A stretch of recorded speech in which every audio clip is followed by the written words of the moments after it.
Hey guys, so I'm just at a development for one of our friends and colleagues. It's going to be a 6/7 bed HMO in Smethwick. We're not too far from the train station. So this is potentially going to be the kitchen or the ensuite room. I'm going through whip out right now. This was the kitchen, so this is going to be an ensuite room.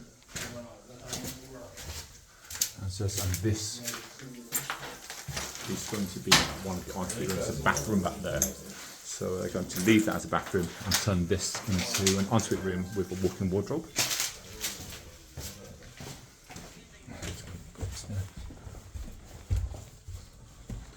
And this is going to be another ensuite room.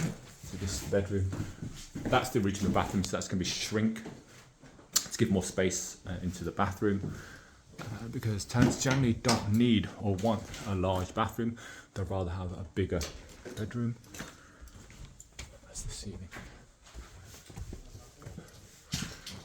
And this is going to be, so this one is going to be an ensuite room, so this will be a bedroom.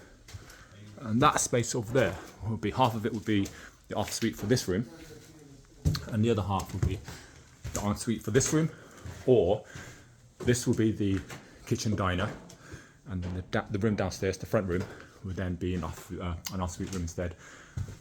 And I think the architect's going to come and try to work out if they can fit in 2 more bedrooms upstairs, with the stairs being around here. It's quite interesting.